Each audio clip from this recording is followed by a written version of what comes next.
Has a conflict of interest and declare or pecuniary interest on any of the 2 or 3 items on today's agenda? No? Okay, that doesn't surprise, okay. Next is adoption of the agenda. So moved. Councilor Holmes, all in favor? Okay, and then we have the 3.1, regular council meeting minutes of January 28, 2019, I guess. 2018 on the agenda. Just have to amend the agenda, I guess, to reflect that. Amend the agenda to what? The date shows it's 2018 on the agenda. Oh, okay.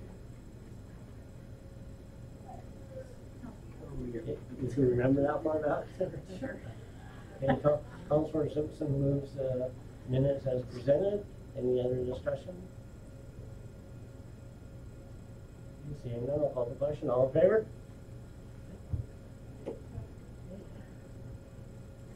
And then we have the development stats, 8.1.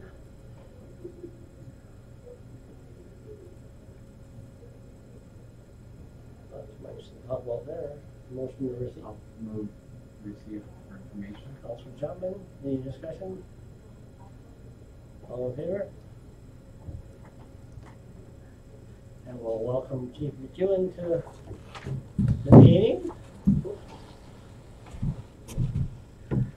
Welcome, Chief. Thank you. Mayor and Council, thanks for having me and squeezing me in this busy schedule you got here today, so appreciate that. So I just submitted the 2018 year-end report.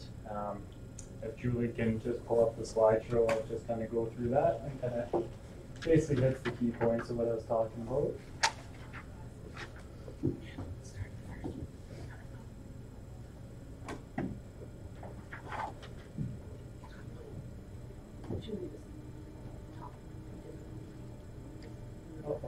Okay, that's good.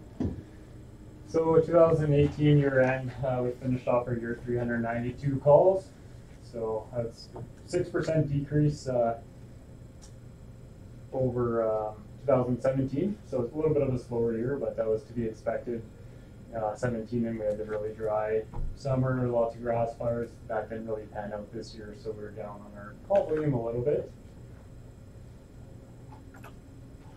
If we look, so this is just town calls, so a couple standouts. Again, our medical take up a large percentage of what we're doing in town.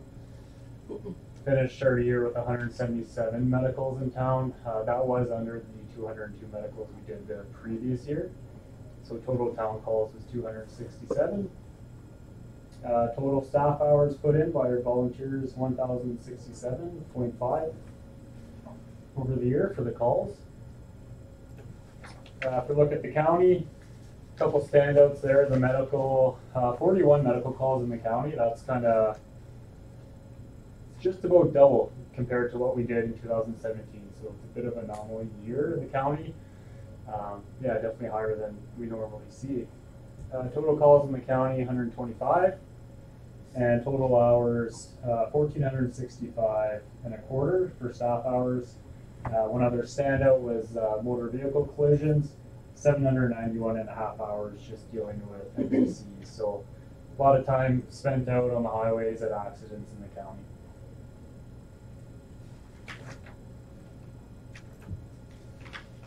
So these charts are showing comparison town, county, medical versus fire calls. So in the town, we did do the 267 calls, 190 medical. So if you look at our town calls, 71% of our calls are medical in nature and 29% are fire, which is just about the complete opposite in the county. So we do far more fire calls, 66% fire calls in the county and only 34% medical.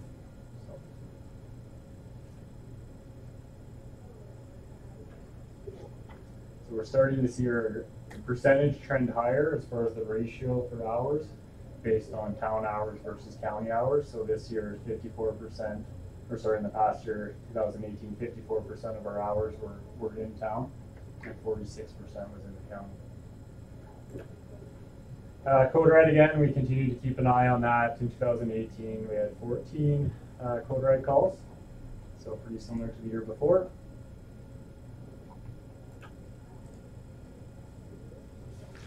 I'll just ask you,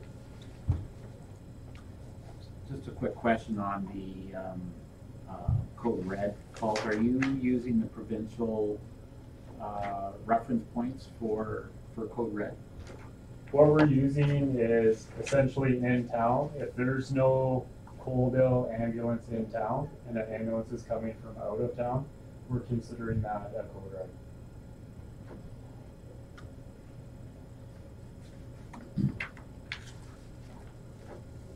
Just to go through some training. So we're putting a lot of emphasis on training. We had 42 regular training nights for a total of 1,846 firefighter hours. Our officers did the Blue Card Command training. That was 800 plus hours of their time that they put into that training alone. We also had an opportunity to go back to Pueblo, Colorado to do the crew by rail course. So we had 2 people go down to Colorado. Again, that's fully sponsored by CP Rail, so at no cost to the town at all, so that's great. Farm extrication, had 3 firefighters go up there and do a course in Olds.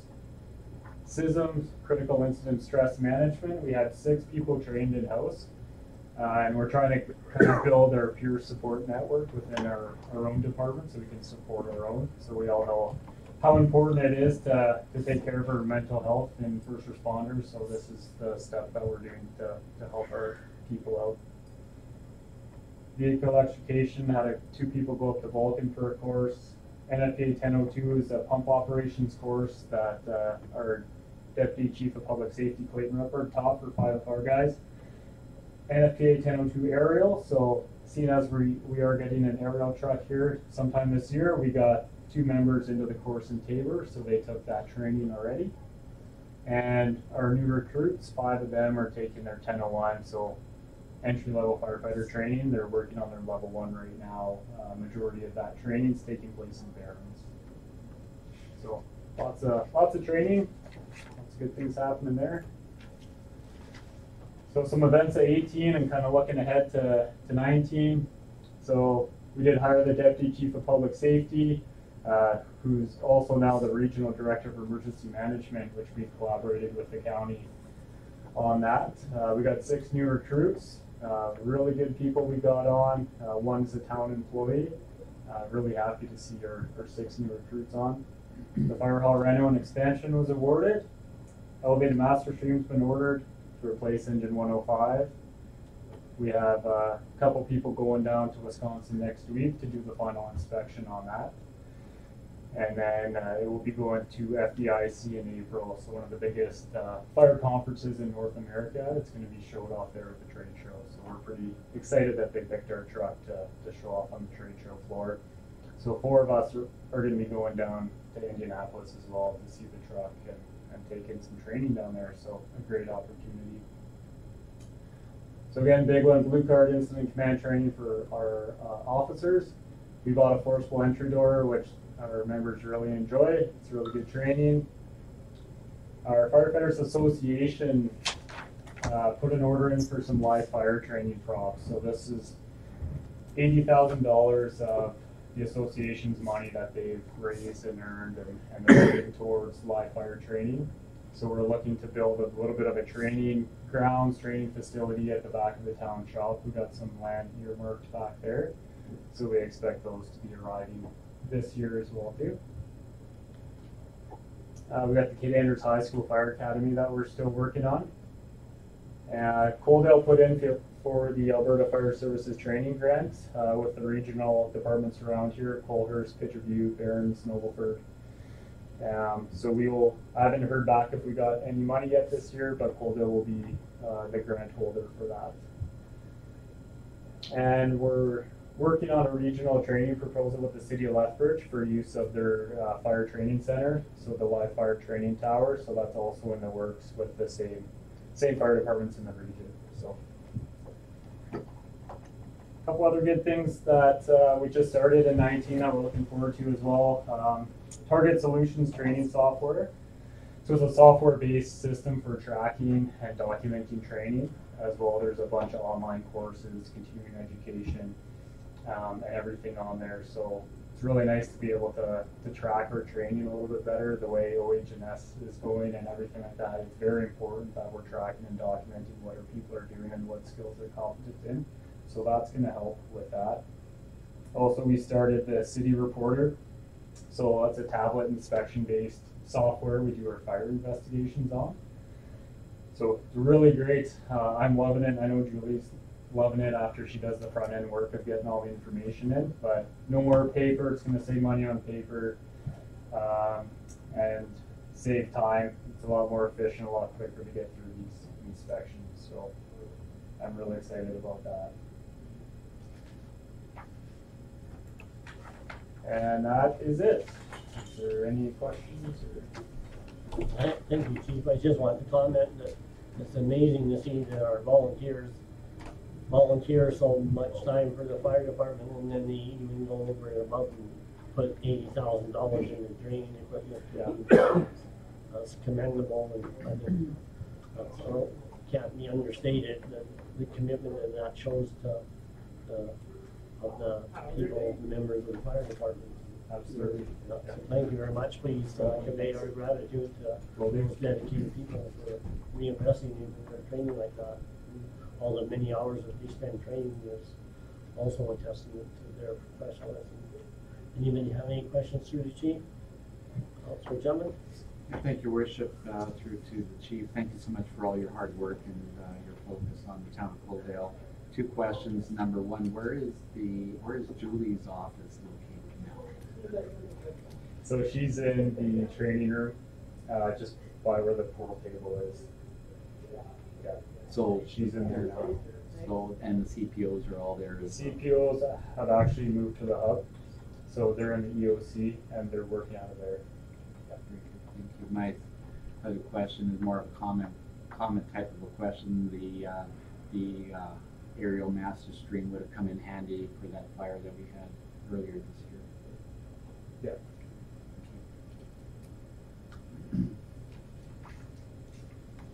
Any further commentary, questions? Okay, seeing none, I entertain a motion to receive the chief's report for information. Councilor Holm, any discussion? All in favor? Thank you. Thank you.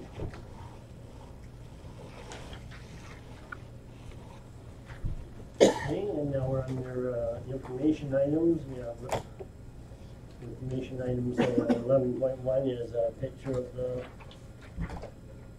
presentation of the certificate at the December 4th meeting, thank you meeting at the Dynasty Restaurant. So Councilor Chapman and Lloyd are there representing on the picture.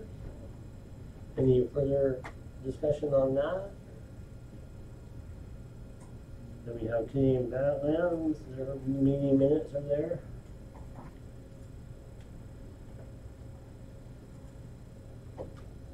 Councilor Chapman? I think just maybe as an addendum to the minutes that their next AGM conference will be held in Lethbridge, March 21st and 22nd. Then we have 11.3, and in the package we did get a comparison, and maybe Kyle wants to introduce us a little bit too. Yeah, so we received the 2019 Green Acres requisition. So it is an increase. Last year was about $125,000. This year it's $135,000. So that's a 8.14% increase from last year. So there's a 6.9% increase in the mill rate and a 2.25% increase in the assessment base. So that makes the full 8. What I kind of put together was a 5-year kind of running total to show you how it's changed from year to year. From 2015 to 2019, it's increased by a total of 36%.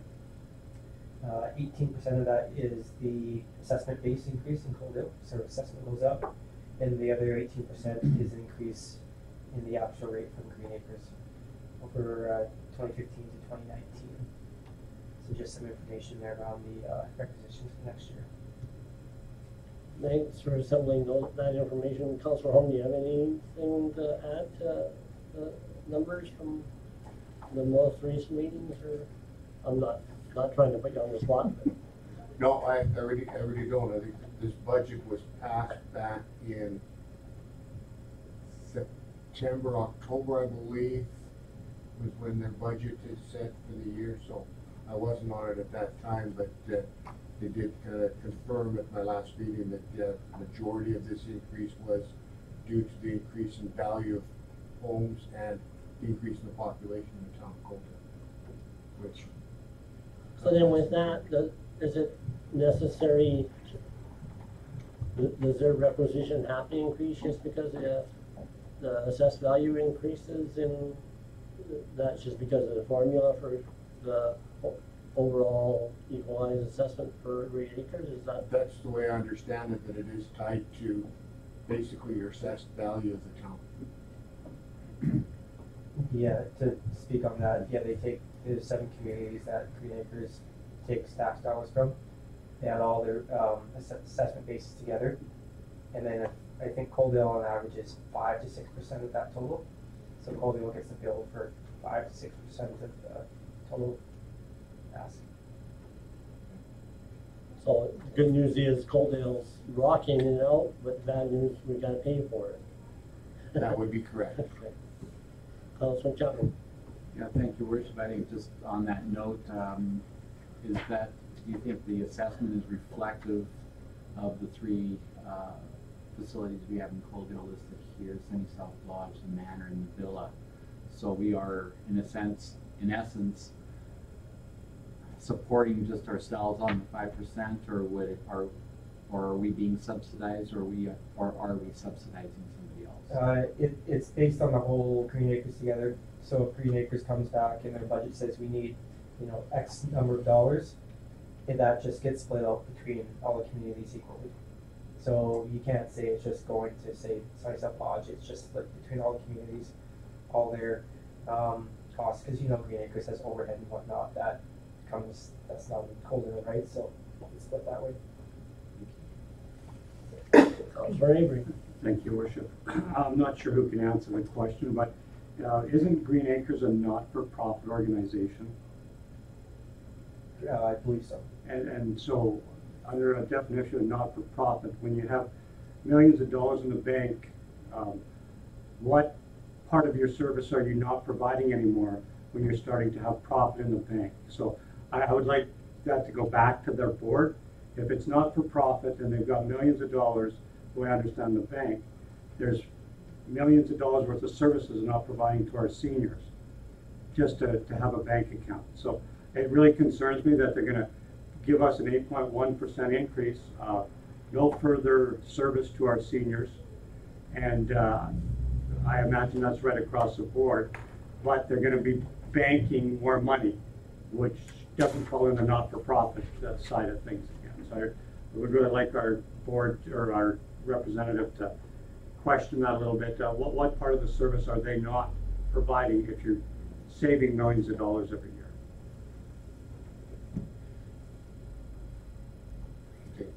Thank you.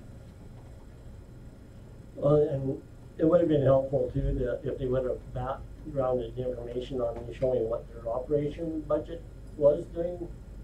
Like if they're, like to answer Councilor Avery's question, if they would have provided some financial reports that showed that they were spending more on services or just exactly, then that could have given us some context. Because in Coaldale, it's just good that we have a bananas in the assessed value increases is our decision whether or not we actually make that a cost center for our ratepayers or not. So we can just either supplement our revenue with mill rate increases and not be on the burden of the assessed value increases, or we can tinker with it. So, and I'm not getting, we don't have enough information from Green Acres to see how those impacts played out.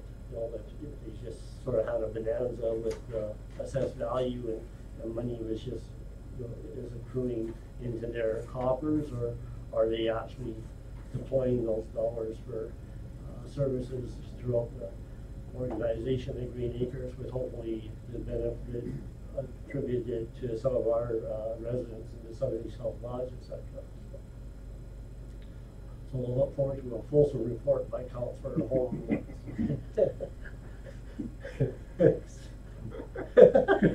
You're welcome. I'm gonna wait till we're in camera before I answer this.